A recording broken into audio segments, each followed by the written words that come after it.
Hujan turun deras malam itu, mengguyur jalanan sepi di pinggiran kota. Di balik rintik-rintik air, Foolish memacu motornya sendirian setelah menyelesaikan tugas patroli tambahan. Udara dingin menusuk hingga ke tulang, namun bukan dingin itu yang membuatnya menggigil, melainkan firasat buruk yang tiba-tiba menyelimuti dadanya. Lampu jalan meredup, dan suara deru mesin motor mulai terdengar mendekat dari arah belakang. Tiba-tiba, dari arah yang tak terduga, sekelompok motor dengan lampu sorot menyilaukan mengurungnya. Foolish menghentikan motornya, mencoba tenang, menyadari bahwa ia tak membawa senjata, karena shiftnya baru saja selesai dan ia hanya ingin pulang cepat.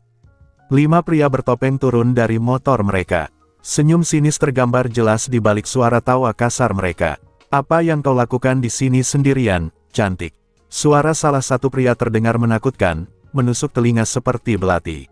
Foolish mencoba menunjukkan wibawanya sebagai seorang polisi, namun kata-katanya tercekat saat tangan kasar menariknya turun dari motor.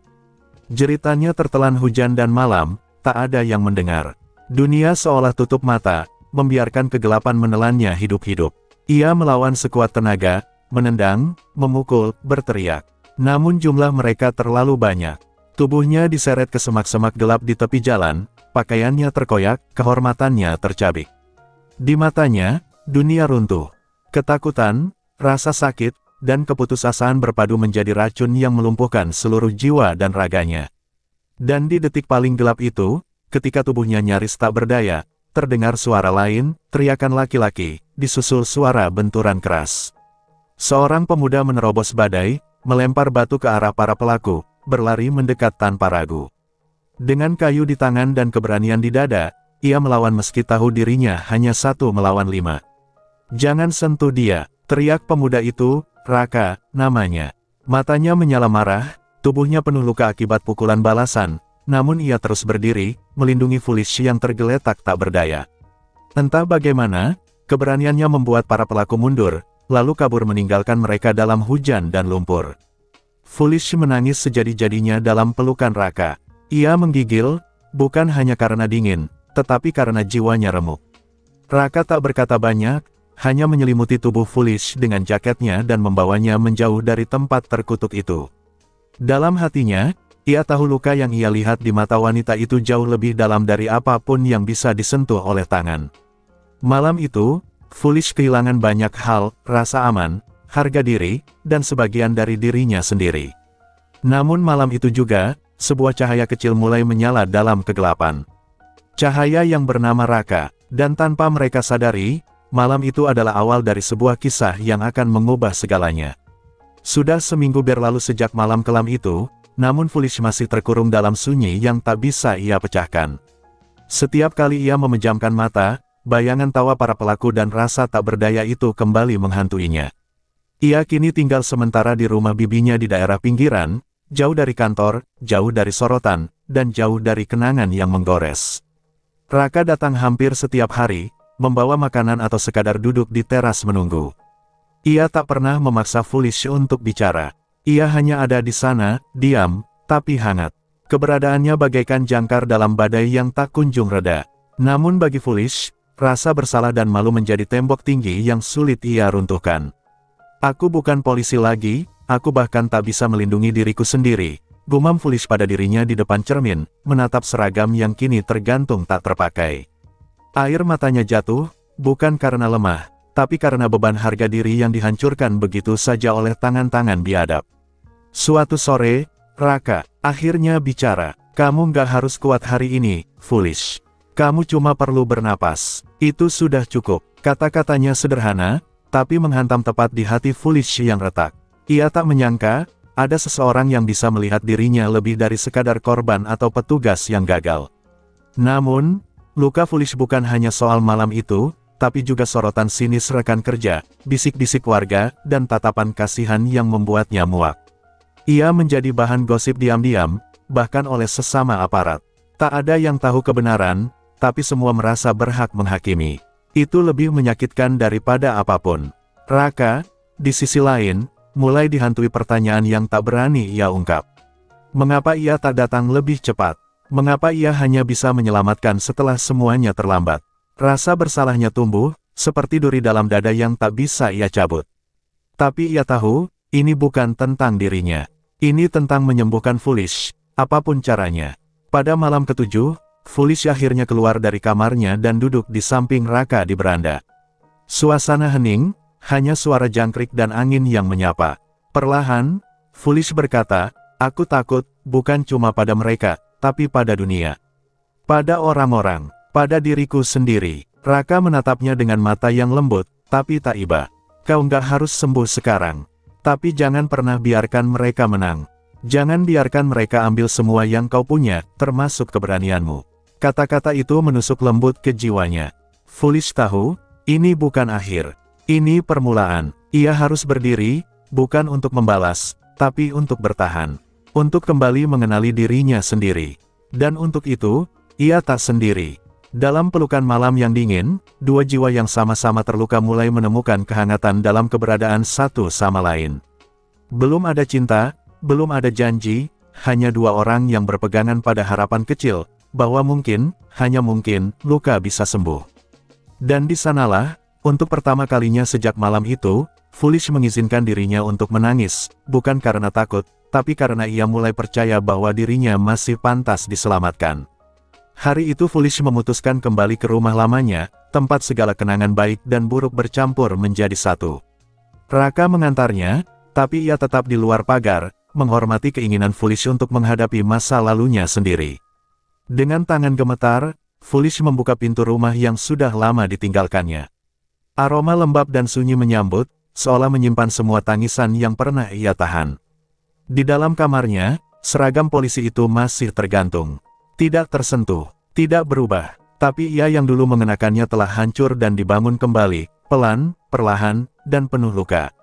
Ia menyentuhnya dengan hati-hati, dan dalam bayangannya, terdengar lagi suara tertawa para pelaku, suara tubuhnya terhempas, dan jeritannya yang ditelan gelap. Foolish berjongkok dan memeluk dirinya sendiri, mencoba bernapas, mencoba bertahan. Tak lama setelah itu, suara ketukan pelan terdengar. Raka tetap menunggu di luar, duduk di atas motornya, menatap langit yang mulai mendung. Ia tak tahu apa yang sedang Foolish rasakan, tapi ia tahu satu hal, tidak semua luka bisa sembuh dengan cepat, tapi semua luka pantas diperjuangkan untuk sembuh. Keesokan harinya, Foolish pergi ke kantor polisi tempat ia dulu bertugas. Pandangan heran langsung menyambut. Beberapa rekan menyambut dengan senyum kaku, yang lain hanya diam dan menghindari mata. Ia melangkah pelan ke ruangannya yang lama, mengambil semua barang pribadinya, termasuk jurnal kecil yang selalu ia bawa saat patroli. Di luar, suara bisikan terdengar jelas. "Itu dia, Foolish, kasihan ya, padahal cantik, tapi..." Katanya trauma berat, ya iyalah, siapa juga yang tahan. Kalimat-kalimat itu menusuk seperti duri. Tapi Foolish tetap berjalan, meski napasnya tercekat. Ia tidak menanggapi, tidak membalas. Ia hanya berjalan, karena kali ini ia tahu, diamnya adalah keberanian. Bertahan adalah bentuk perlawanan. Malamnya, Foolish duduk bersama Raka di teras rumah. Ia tak menangis, tak pula bercerita panjang. Tapi ia mengatakan sesuatu yang mengejutkan, "Aku mau kembali bertugas." Raka terdiam. "Kamu yakin?" tanyanya hati-hati. Foolish mengangguk pelan. "Bukan untuk membuktikan apa-apa ke mereka, tapi ke diriku sendiri. Aku nggak mau hidup dalam bayangan ketakutan ini selamanya." Raka menatap wanita di depannya dengan penuh rasa hormat. Dalam luka yang belum sembuh, dalam ketakutan yang belum hilang, Foolish telah menemukan kekuatan yang lebih besar daripada keberanian, yaitu keyakinan. Hari-hari berikutnya, Foolish mulai berkonsultasi dengan psikiater kepolisian. Prosesnya berat. Ia harus membuka kembali luka-luka lama, menghadapi rasa bersalah, bahkan trauma yang menjerat dalam mimpi-mimpi buruk. Tapi untuk pertama kalinya, ia tidak sendiri. Raka selalu menemaninya setiap kali ia keluar dari sesi itu, terkadang dengan makanan kesukaannya, terkadang hanya dengan keheningan yang menguatkan. Suatu malam, setelah sesi yang melelahkan, Foolish berkata pelan, "Kadang aku masih benci diriku sendiri." Raka menjawab, "Dan aku akan terus di sini, sampai kamu bisa mencintai dirimu lagi." Kata-kata itu bukan rayuan, bukan janji manis. Itu adalah jembatan, antara luka dan harapan, antara Foolish yang sekarang dan Foolish yang sedang ia bangun kembali. Dan saat langit malam menyelimuti mereka, Foolish mulai percaya, bahwa keberanian sejati bukan tentang melawan orang jahat, tapi melawan rasa takut yang hidup di dalam diri sendiri. Hujan turun lagi malam itu, persis seperti malam yang mengubah segalanya. Foolish duduk sendirian di kamar, memandangi tetesan air di jendela, tapi pikirannya jauh melayang. Ia sudah mulai kembali pelatihan fisik ringan, berusaha membangun kekuatan tubuhnya yang sempat melemah. Tapi yang paling berat bukan otot, melainkan hati yang belum utuh. Raka mengetuk pintu dan masuk membawa teh hangat. Foolish menyambutnya dengan senyum lelah. Setiap kali hujan turun, aku merasa, kembali ke tempat itu, bisiknya. Raka tak menjawab, hanya duduk di sampingnya dan menggenggam tangannya. Kehadiran Raka bukan obat, tapi ia adalah pelindung, seseorang yang menahan agar Foolish tidak tenggelam sendirian. Namun malam itu tak berakhir tenang. Sebuah pesan muncul di ponsel Foolish, tak bernama, hanya satu kalimat. Kami tahu di mana kamu tinggal. Jangan coba jadi pahlawan. Darah Foolish seketika dingin, tangannya gemetar. Raka segera mengambil ponsel itu, membaca pesan tersebut dengan rahang mengeras. Mereka, Foolish tak sanggup menyelesaikan kalimatnya. Raka langsung menghubungi seorang temannya di bagian siber kepolisian. Namun ia tahu, pesan itu bukan sekadar ancaman, itu adalah pintu ke masa lalu yang belum benar-benar tertutup. Keesokan harinya, Foolish mendatangi kantor polisi dan melaporkan ancaman itu. Namun respons atasannya datar. Kamu yakin ini bukan cuma bentuk trauma? Bisa saja kamu hanya terlalu sensitif. Kata-kata itu menamparkan Foolish lebih keras dari tinju manapun. Di dalam institusi yang seharusnya melindunginya, ia malah diragukan. Ia ditatap sebagai beban, bukan korban yang pantas dibela. Keluar dari kantor dengan dada sesak, Foolish menangis di dalam mobil Raka. Mereka gak percaya aku, Rak. Mereka pikir aku lemah. Raka tak menenangkan dengan kata-kata. Ia menyalakan mesin dan hanya berkata, kalau mereka gak mau lawan, biar aku yang cari mereka. Tapi Foolish menatapnya dengan mata merah. Jangan, kalau kamu apa-apa, aku gak akan sanggup. Untuk pertama kalinya, Raka melihat Foolish bukan hanya sebagai wanita kuat yang sedang patah, tapi sebagai seseorang yang belajar mencintai. Lagi, dengan takut kehilangan. Di malam ketiga setelah pesan itu, Raka menerima video dari nomor tak dikenal. Isinya adalah rekaman CCTV gelap, seorang pria berdiri di depan rumah Foolish, menatap lurus ke arah kamera. Ia mengenakan helm, tapi gerak tubuhnya mirip salah satu pelaku yang dulu Foolish gambarkan. Video itu hanya 5 detik, tapi cukup untuk menebar teror dalam jiwa yang belum pulih. Foolish tak bisa tidur malam itu. Ia duduk di sudut kamarnya, memegang tongkat besi di tangan, berjaga dalam diam. Trauma dan kewaspadaan bercampur, membuatnya hidup dalam mode siaga seperti binatang buruan. Raka tidur di sofa ruang tamu, matanya terbuka setiap kali angin menggoyangkan daun. Pagi harinya, Foolish membuat keputusan besar. Ia menghubungi seorang jurnalis investigasi senior, seseorang yang dikenal vokal dalam isu kekerasan terhadap perempuan. Kalau institusi gak bisa lindungi aku, maka aku akan bicara ke publik. Biar semua orang tahu apa yang sebenarnya terjadi. Raka menatapnya takjub. Keberanian Foolish bukan lagi untuk dirinya sendiri, tapi untuk kebenaran yang lebih besar. Dan saat matahari pagi menembus jendela, mengusir gelap yang sempat berkuasa, Foolish berdiri di depan cermin. Kali ini, ia tidak melihat korban. Ia melihat seorang wanita yang bersiap melawan. Bukan dengan senjata, tapi dengan suara, dan tekad yang tidak akan dibungkam lagi. Foolish menatap layar ponselnya dengan napas tercekat. Pesan dari jurnalis investigasi yang ia hubungi akhirnya dibalas, kita bertemu di tempat netral. Bawa bukti, jangan sendiri. Ada ketegangan di matanya, tapi juga tekad yang tak lagi rapuh. Raka, meskipun khawatir, mendukung keputusannya. Ia tahu, ini bukan sekadar tentang pembalasan, ini tentang suara yang terlalu lama dibungkam. Mereka bertemu di sebuah kafe kecil di pinggiran kota, jauh dari keramaian. Sang jurnalis, Laras, adalah wanita parubaya dengan tatapan tajam dan suara tenang. Aku sudah dengar bisikannya, tapi kalau kamu mau ini jadi berita, kamu harus siap untuk semua risikonya. Termasuk serangan balik. Foolish mengangguk. Aku sudah hidup dalam bayangan terlalu lama. Saatnya cahaya melihat semuanya. Hari-hari berikutnya, Foolish mulai membongkar semua catatan pribadinya, lokasi, waktu, ciri-ciri pelaku. Bersama Laras, ia menelusuri rekaman CCTV dari malam kejadian, termasuk titik-titik jalan yang tak pernah ia pikirkan sebelumnya. Dan di salah satu rekaman, samar namun jelas, terlihat salah satu wajah yang membalikkan isi perut Foolish, Adrian. Adrian bukan orang asing, ia adalah rekan satu angkatan Foolish di akademi. Seorang polisi muda yang selalu ramah di depan, tapi penuh rumor gelap di balik layar. Dunia Foolish seketika runtuh lagi. Aku pernah berdiri di sebelahnya saat apel, aku pernah salut padanya, bisiknya dengan suara gemetar. Raka yang duduk di sampingnya mengepalkan tangan, menahan amarah yang mendidih. Foolish tidak hanya merasa terhianati, ia merasa dihancurkan dari dalam. Bukan hanya tubuhnya yang dinodai, tapi juga kepercayaannya pada institusi yang dulu ia cintai. Jika Adrian benar terlibat, maka ini lebih dari sekadar kejahatan. Ini adalah pengkhianatan. Laras menyarankan agar mereka mengumpulkan lebih banyak bukti sebelum melapor. Kita tidak bisa mengguncang pohon besar tanpa akar yang kuat, katanya. Sementara itu, Foolish mulai merasa diawasi. Di jalan, di minimarket, bahkan di luar rumah Raka, ada motor yang berputar 2 kali tanpa alasan. Rasa aman yang sempat tumbuh mulai retak kembali. Suatu malam, kaca jendela rumah dilempar batu. Di atas batu itu tertulis kata, berhenti atau habis.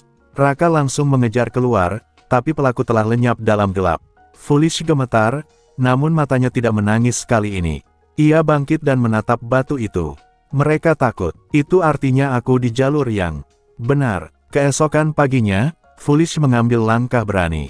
Ia mengirimkan salinan bukti awal pada pengacara korban kekerasan, sekaligus menghubungi lembaga perlindungan saksi.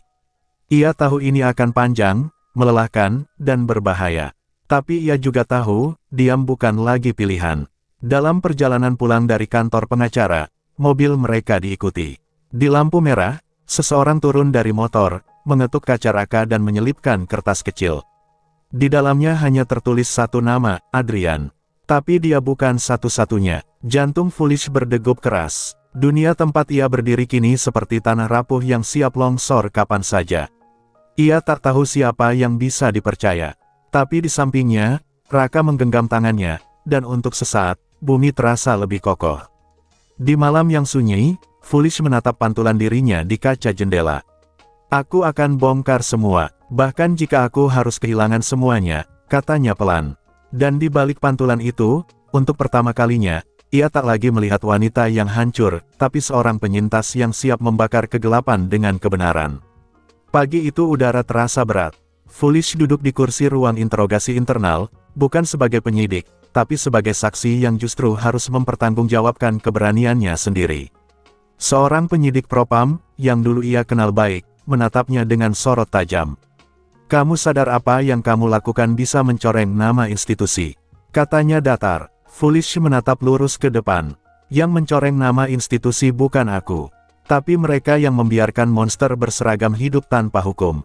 Selama lebih dari 1 jam, ia dihujani pertanyaan, seolah merekalah yang ingin membalikkan peran, menjadikannya pesakitan, bukan penyintas. Foolish nyaris tak percaya betapa cepatnya angin berubah. Mereka yang dulu memujinya saat ia naik pangkat kini memperlakukannya seperti duri yang harus dicabut.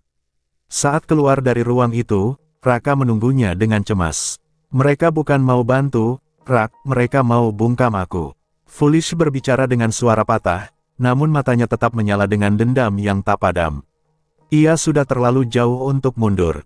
Terlalu banyak yang telah ia relakan, termasuk rasa aman, nama baik, dan sebagian dari dirinya yang dulu lembut. Laras menghubunginya malam itu. Besok, artikelmu akan naik. Tapi kamu harus siap, mereka bisa balas lebih kejam. Tapi publik akan tahu. Foolish mengangguk dalam diam. Ia tahu betul apa yang sedang dipertaruhkan. Tak hanya reputasi, tapi mungkin nyawanya. Namun kebenaran adalah satu-satunya cahaya yang ia punya dalam lorong gelap ini. Dan benar saja, keesokan paginya, seluruh portal berita nasional menyorot wajah Foolish. Polwan membuka luka, dugaan perkosaan dan konspirasi diam di balik seragam. Artikel itu meledak. Reaksi publik terbagi. Ada yang mendukungnya habis-habisan, namun tak sedikit yang menyangsikan, mencibir, bahkan menghujatnya. Cari panggung. Kalau benar, kenapa baru ngomong sekarang? Foolish membaca setiap komentar, matanya berkaca-kaca. Tapi ia tidak menyesal, karena di balik ratusan hinaan, ada puluhan pesan pribadi dari perempuan lain, korban yang selama ini diam, yang kini merasa berani bersuara karena Foolish lebih dulu melangkah. Namun tak butuh waktu lama, tekanan datang dari atas. Surat perintah skorsing tanpa batas waktu diterima Foolish 2 hari kemudian. Tanpa alasan jelas, hanya demi kepentingan penyelidikan internal. Itu adalah tamparan telanjang. Ia dibungkam, bukan dibela. Raka murka, kalau kamu bukan wanita, kalau kamu bukan korban, mereka nggak akan begini. Foolish hanya tersenyum kecut. Karena aku dua-duanya, mereka takut. Meski hatinya remuk, ia tetap berdiri. Karena ini bukan lagi tentang dirinya, tapi tentang siapapun yang pernah dirampas haknya lalu dipaksa diam. Dalam keheningan malam, Foolish mendapati halaman rumahnya dicoret. Cat merah membentuk huruf besar, pengkhianat. Ia mematung beberapa saat, lalu mengambil ember dan sikat. Raka mencoba menghentikannya, tapi ia menatapnya sambil berkata, biar aku bersihkan sendiri. Seperti hidupku. Hari-hari berikutnya, Laras meneruskan penyelidikan mendalam. Nama-nama mulai bermunculan. Bukan hanya Adrian, ada lebih dari 3 orang yang terekam dalam bukti baru. Dan salah satunya, adalah atasan langsung Foolish saat kejadian. Orang yang pernah memuji ketelitiannya saat menulis laporan. Orang yang kini membungkamnya dari belakang. Dunia Foolish runtuh, tapi bukan untuk dikubur. Runtuh agar bisa dibangun kembali, di atas pondasi baru, keberanian, kejujuran, dan nyala yang tak bisa lagi dipadamkan. Semenjak berita tentang Foolish menggemparkan publik, suasana di tubuh kepolisian tak lagi tenang. Suara-suara mulai terdengar dari lorong-lorong sunyi, beberapa membela, sebagian besar memilih diam. Tapi diam mereka bukan karena setuju, melainkan takut. Namun ketakutan itulah yang kini perlahan mulai bergeser menjadi kemarahan. Di sebuah ruang rapat internal, Kapolres mengetuk meja keras. Siapa yang membocorkan dokumen investigasi ini ke media? Suasana tegang, tak ada yang menjawab. Tapi di ujung ruangan, seorang perwira muda berdiri. Namanya Aditya. Saya yang beri informasi ke jurnalis itu, Pak. Karena kebenaran bukan barang yang layak dikunci di laci. Ruangan mendadak hening. Seseorang baru menyalakan percikan perlawanan dari dalam. Kabar tentang pengakuan Aditya sampai ke Foolish keesokan harinya. Ia tidak mengenalnya secara pribadi, tapi nama itu akan ia ingat selamanya. Ada seseorang yang berani berdiri, bukan karena kedekatan, tapi karena nurani. Itu adalah bukti bahwa masih ada cahaya di dalam institusi yang selama ini membuatnya merasa sendiri. Namun keberanian Aditya tidak tanpa harga. 2 hari kemudian, ia dipindahkan ke unit terpencil di luar kota. Tidak ada penjelasan, tidak ada alasan, hanya satu pesan yang jelas, berani berpihak, siap dikorbankan. Foolish merasa bersalah, tapi Aditya sempat mengirim pesan suara singkat sebelum pergi, Bu Foolish, jangan berhenti. Mereka takut, dan saya bangga pernah ada di sisi yang benar, meski cuma sebentar. Sementara itu, Laras dan tim investigasinya mulai merilis serial lanjutan, Bayangan di Balik Seragam. Dalam artikel keempat, mereka menampilkan data dan transkrip pesan internal yang membuktikan bahwa penyelidikan terhadap kasus Foolish pernah dihentikan secara sengaja oleh atasannya, dengan alasan, jaga nama baik satuan. Reaksi publik pun meledak. Demonstrasi muncul di depan markas besar. Para aktivis perempuan turun ke jalan. Foolish menyaksikan siaran itu dari rumah, masih dengan luka yang belum kering, tapi dengan dada yang mulai terisi kembali oleh keberanian orang-orang di luar sana. Ia tak pernah mengira bahwa suaranya akan menggema sejauh ini. Tapi di tengah harapan, teror masih mengintai. Sebuah surat ancaman datang, dikirim ke rumah orang tuanya. Ibunya menelepon malam itu, suaranya gemetar. Kamu yakin ini semua layak diperjuangkan, nak? Foolish tak bisa menjawab langsung. Tapi setelah menatap langit-langit kamarnya dalam diam, ia berkata lirih, kalau bukan aku, maka akan ada anak perempuan lain yang bernasib sama, dan tak ada yang bersuara. Ibunya menangis. Tapi kali ini, bukan tangis takut, melainkan tangis bangga. Hari-hari berikutnya, Foolish menerima undangan dari Komnas Perempuan untuk memberikan testimoni secara terbuka. Ini bukan sekadar langkah hukum, ini adalah panggung moral. Ia tahu, setelah ini, semua akan berubah. Ia bisa jadi ikon, atau justru musuh publik. Tapi ia tak gentar lagi. Saat hari itu tiba, Foolish berdiri di podium kecil dengan latar spanduk bertuliskan, kebenaran tak bisa dibungkam.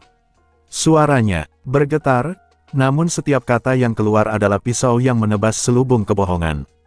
Saya berdiri di sini bukan sebagai korban, tapi sebagai saksi hidup bahwa keadilan hanya akan datang ketika kita menolak diam. Tepuk tangan pecah. Tapi di barisan belakang, berdiri seseorang yang membuat darah Foolish membeku. Adrian, dalam pakaian preman, menatapnya tanpa ekspresi. Pandangan mereka bertemu. Tidak ada kata, tapi Foolish tahu, permainan belum usai. Justru baru saja dimulai. Dan ketika ia melangkah turun dari podium, Foolish menoleh ke langit yang mendung. Ia tahu badai belum berakhir.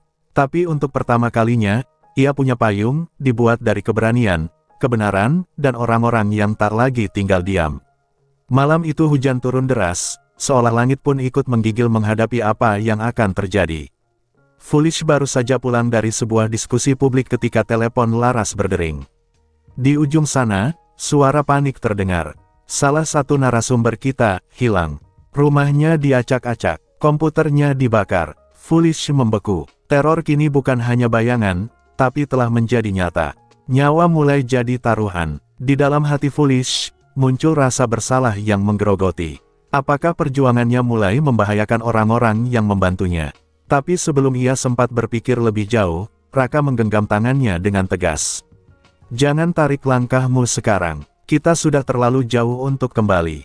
Kalimat itu seperti jangkar yang menahannya dari tenggelam dalam rasa takut. Keesokan harinya, sebuah paket misterius diterima Laras di kantor medianya. Di dalamnya terdapat flash disk dan secarik catatan bertuliskan, jika kalian terus maju, ini akan jadi senjatamu. Tapi juga kuburanmu. Mereka segera membuka file dalam disk itu, rekaman suara, pengakuan, dan dokumentasi percakapan antar beberapa perwira tinggi. Dan salah satu suara di sana, milik Adrian. Dalam rekaman itu, Adrian dengan bangga bercerita tentang menghancurkan mental seorang polwan keras kepala yang terlalu banyak bicara. Ia bahkan menyebut nama Foolish secara langsung, sambil tertawa. Tangannya bergetar saat mendengar suara itu. Luka lama yang sudah ia coba jahit kembali menganga, mengalirkan darah batin yang tak tampak. Laras menatapnya. Ini bisa menjatuhkan mereka, tapi juga bisa membuatmu target terakhir yang harus disingkirkan. Foolish menarik napas dalam. Ia merasa muak, lelah, takut. Tapi di tengah semua itu, ia juga merasa marah. Dan kemarahan itulah yang kini menjadi bahan bakar tekadnya. Foolish dan Laras segera menyusun laporan hukum formal. Bukti-bukti dikompilasi, nama-nama dicantumkan, dan untuk pertama kalinya, surat permintaan penyelidikan resmi ditujukan kepada Komisi Kepolisian Nasional dan Kejaksaan. Ini adalah bom waktu. Jika bocor, semuanya bisa musnah. Tapi jika tepat sasaran, ini bisa menghancurkan dinding yang selama ini dianggap tak tertembus. Namun di saat langkah hukum mulai bergerak, ancaman fisik pun datang lebih frontal. Malam itu, saat Raka pulang lebih lambat dari biasa, ia dikepung 3 pria bertopeng.